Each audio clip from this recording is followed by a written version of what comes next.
स्वागत है आपका हमारे चैनल पर। मैं हूं आपके साथ शिप्रा सैनी। उत्तर प्रदेश से बड़ी खबर है। उत्तर प्रदेश में योगी सरकार ने मुहर्रम पर एक नई गाइडलाइन जारी कर दी है। मुहर्रम पर उत्तर प्रदेश में जुलूस और ताजिया निकालने की अनुमति नहीं होगी और इस गाइडलाइन को देखकर अब मौलाना और जो कट्टरपंथी लोग हैं वो भड़क गए हैं। दरअसल कोरोना संक्रमण के चलते उत्तर प्रदेश में पहले कांवड़ यात्रा पर प्रतिबंध लगाया गया, उसके बाद बकरीद पर भी नई गाइडलाइन जारी की गई और अब मुहर्रम के लिए ये गाइडलाइन उत्तर प्रदेश पुलिस की ओर से जारी की गई है। उत्तर प्रदेश में इस साल 19 अगस्त को मुहर्रम के दौरान जुलूस और ताजिया निकालने की अनुमति नहीं होगी। दरअसल कोरोना संक्रमण को देखते हुए उत्तर प्रदेश पुलिस की ओर से ये गाइडलाइन जारी की गई है, लेकिन मुहर्रम की इस गाइडलाइन को देखकर शिया समुदाय के मौलाना और इमाम भड़क गए हैं। मुहर्रम की गाइडलाइन में प्रशासन की भाषा को लेकर दरअसल ये विवाद खड़ा किया जा रहा है। अब भाषा की आड़ में किस तरीके से मुहर्रम की इस गाइडलाइन पर सवाल उठाए जाएं, ये कहीं ना कहीं ये तमाम कट्टरपंथी लोग चाहते हैं और यही वजह है कि लगातार इसको लेकर बवाल जो है वो शुरू कर दिया गया है। आपको बता दें, शिया मौलाना कल्बे सिब्तान नूरी ने गाइडलाइन के ड्राफ्ट को तुरंत बदलने की मांग की है। साथ ही उत्तर प्रदेश सरकार के इस आदेश को बगदादी फरमान उन्होंने करार दिया है। तो किस तरीके से ये कट्टरता लगातार देखी जा रही है। अब कहीं ना कहीं इन गाइडलाइन को भी धर्म के आधार पर बांटा जा रहा है। ये तमाम जो उनके बयान सामने आ रहे हैं साफ तौर पर बता रहे हैं उत्तर प्रदेश की योगी सरकार की तरफ से मुहर्रम के लिए उत्तर प्रदेश के डीजीपी मुकुल गोयल ने यह गाइडलाइन जारी की है।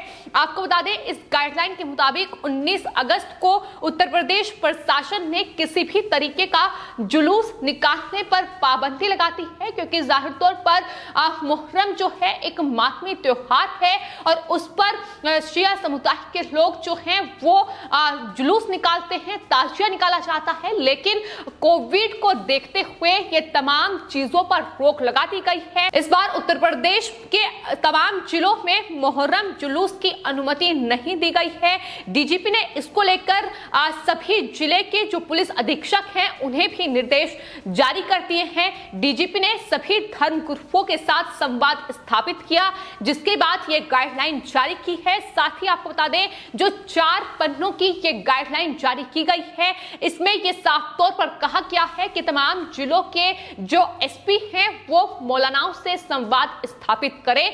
सभी जो महत्वपूर्ण स्थल हैं वहां चेकिंग की जाए, बीट स्तर पर हालातों का परीक्षण कर व्यवस्था बनाने के निर्देश दिए गए हैं। यानी किसी भी तरीके से सांप्रदायिक माहौल नहीं बिगड़ना चाहिए। जो लगातार इस मुहर्रम की आड़ में कहीं ना कहीं जो सांप्रदायिक माहौल बिगाड़ने की कोशिश होती रही है, असामाजिक तत्व इसकी आड़ में कहीं ना कहीं प्रदेश का माहौल बिगाड़ने की कोशिश करते रहे हैं, उसको लेकर ये दिशा निर्देश जारी किए गए हैं। तो मुहर्रम जो कि शिया समुदाय का मातमी त्योहार है, उसको लेकर अब जो गाइडलाइन जारी हुई है उसकी भाषा को लेकर दरअसल सवाल उठाए जा रहे हैं और शिया समुदाय के मौलानाओं का गुस्सा भड़का हुआ है। उनकी तरफ से ये कहा गया है कि मुहर्रम के बारे में पुलिस प्रशासन द्वारा गाइडलाइन से शिया समुदाय के धार्मिक जज्बात को ठेस पहुंची है। इसमें मुहर्रम और शिया समुदाय पर सीधे तौर पर बेबुनियाद इल्जाम लगाए गए हैं। ये उनकी तरफ से कहा गया है। गाइडलाइन के ड्राफ्ट को बदला जाए, ये मांग की जा रही है और यहां तक कहा जा रहा है कि दरअसल डीजीपी की ओर से जो गाइडलाइन जारी की गई है और तमाम जिलों के जो एसपी हैं उन्हें निर्देश दिए गए हैं कि वो शिया समुदाय के जो मौलाना हैं उनके साथ बातचीत करें। एक पीस मीटिंग जो है वो उनके साथ होनी चाहिए, ताकि इस तरीके से जो सांप्रदायिक माहौल बिगाड़ने की कोशिश करते हैं वो ना हो पाए और कहीं ना कहीं कोविड के मद्देनजर भी तमाम चीजें सही तरीके से हों। लेकिन मौलानाओं की तरफ से यह कहा गया है कि जब तक ड्राफ्ट नहीं बदला जाएगा वो पुलिस के साथ किसी भी मीटिंग का हिस्सा नहीं बनेंगे। आपको बता दें, इससे पहले बकरीद को लेकर भी उत्तर प्रदेश सरकार की ओर से गाइडलाइन जारी की गई थी। उन्होंने साफ तौर पर यह कहा था कि 50 से ज्यादा लोग एक जगह पर एकत्रित नहीं होंगे। इसके अलावा जो प्रतिबंधित जानवर हैं उनकी कुर्बानी नहीं दी जा सकेगी। और उसके बाद अब मुहर्रम को लेकर यह गाइडलाइन जारी की गई है, जिसमें यह साफ तौर पर पुलिस प्रशासन की ओर से कहा गया है कि शिया वर्ग के असामाजिक तत्वों द्वारा सार्वजनिक स्थानों, पतंगों एवं आवारा पशुओं पर तबर्रा लिखे जाने पर ये जो जिस तरीके से असामाजिक तत्व लगातार माहौल बिगाड़ने की कोशिश करते हैं, उसको लेकर दरअसल ये तमाम जो जिलों को निर्देश हैं वो जारी किए गए हैं, पुलिस थानों को निर्देश जारी किए गए हैं। तो यही वजह है जिसको लेकर लगातार ये सिया समुदाय के जो मौलाना हैं ये सवाल खड़ा कर रहे हैं। लेकिन ये भी साफ तौर पर इन तमाम मौलाना और इमामों के बयानों में जाहिर हो रहा है कि अब यूपी पुलिस की इस गाइडलाइन में भी ये तमाम लोग धर्म ढूंढ रहे हैं।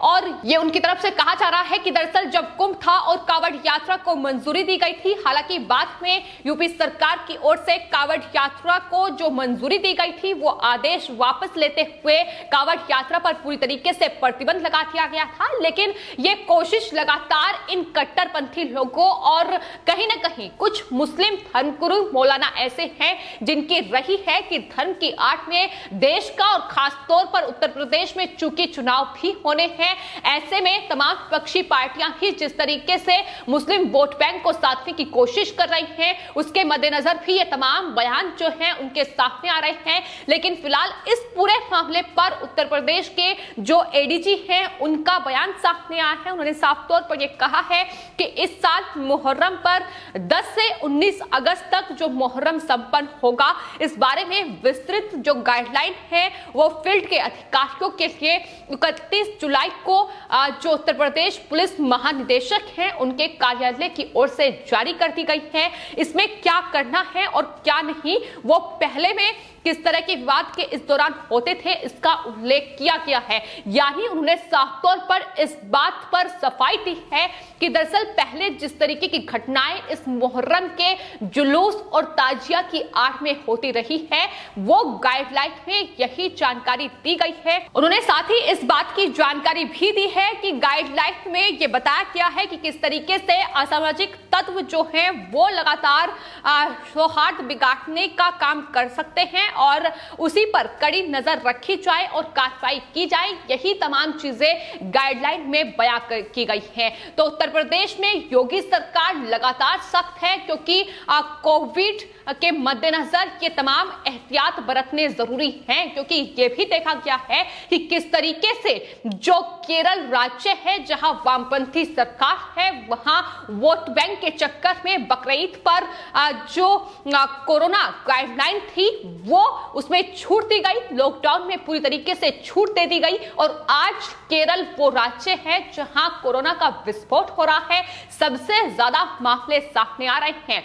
लेकिन वही उत्तर प्रदेश है, सरकार उत्तर प्रदेश में योगी आदित्यनाथ की जो लगातार कोविड के मद्देनजर ये तमाम एहतियात बरत रही है, उनका साफ तौर पर यह कहना है कि एक तरफ कोविड महामारी है तो दूसरी तरफ उत्तर प्रदेश का सांप्रदायिक माहौल जो विपक्षी पार्टियां और कुछ लोग कुछ देश विरोधी लोग बिगाड़ने की कोशिश कर रहे हैं, उनके मंसूबे वो कामयाब नहीं होने देंगे। आपको ये भी बता दें कि उत्तर प्रदेश में योगी सरकार के इस फैसले का स्वागत लगातार लोग कर रहे हैं। प्रशांत उमराव का ट्वीट सामने आया है जिसमें उन्होंने लिखा है कि योगी सरकार ने उत्तर प्रदेश में कोरोना के चलते मुहर्रम के जुलूस और ताजिया निकालने पर रोक लगाई है, क्या अन्य राज्य भी इसे लागू करेंगे? ये उनकी तरफ से सवाल किया गया है क्योंकि कहीं ना कहीं इस वक्त देश में कोरोना महामारी की तीसरी लहर का खतरा मंडरा रहा है और ऐसे में ये एहतियात बरतने जरूरी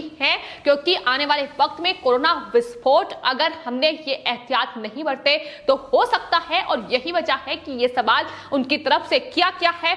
लोग लगातार ये कह रहे हैं कि ना कांवड़ यात्रा होगी, ना मुहर्रम का जुलूस निकलेगा, बकरीद पर गाइडलाइन कोरोना धर्म देखकर अटैक नहीं करता है। ये बात केरल के मुख्यमंत्री को भी समझनी चाहिए। उत्तर प्रदेश के मुख्यमंत्री लगातार बेहतरीन कार्य कर रहे हैं। अगर उत्तर प्रदेश में कोविड के मद्देनजर अगर कावड़ यात्रा नहीं हो सकती है तो मुहर्रम पर जुलूस भी नहीं निकाला जा सकता है, यह साफ तौर पर लोगों का कहना है। तो अपने आप में बड़े फैसले उत्तर प्रदेश में मुख्यमंत्री योगी आदित्यनाथ ले रहे हैं और ये जो डीजीपी के बयान पर इस तरीके से बवाल काटने की कोशिश की जा रही है, तमाम कट्टरपंथी लोग लगातार ये कह रहे हैं कि अगर पुलिस कोई मीटिंग भी करेगी तो उसमें वो शामिल नहीं होंगे, जो साफ तौर पर बताता है कि ये सिर्फ और सिर्फ कहीं ना कहीं उत्तर प्रदेश में, चूंकि 2022 में विधानसभा चुनाव होने हैं और उससे पहले कई ऐसे लोग हैं जो उत्तर प्रदेश में उत्तर प्रदेश का सांप्रदायिक सौहार्द जो है उसे बिगाड़ने की कोशिश कर रहे हैं। तो ऐसे में उन पर लगाम लगाने के लिए भी ये फैसले लेने जरूरी है, न सिर्फ कोविड प्रबंधन बल्कि कहीं ना कहीं चुनाव से पहले भी ये फैसले जरूरी हैं। और यही वजह है कि उत्तर प्रदेश सरकार, उत्तर प्रदेश में मुख्यमंत्री योगी आदित्यनाथ तमाम चीजों को ध्यान में रखते हुए ये एक के बाद एक बड़े फैसले ले रहे हैं। आपकी इस पूरे मामले पर क्या राय है, हमें कमेंट बॉक्स में जरूर लिखें और चैनल को सब्सक्राइब करें। धन्यवाद।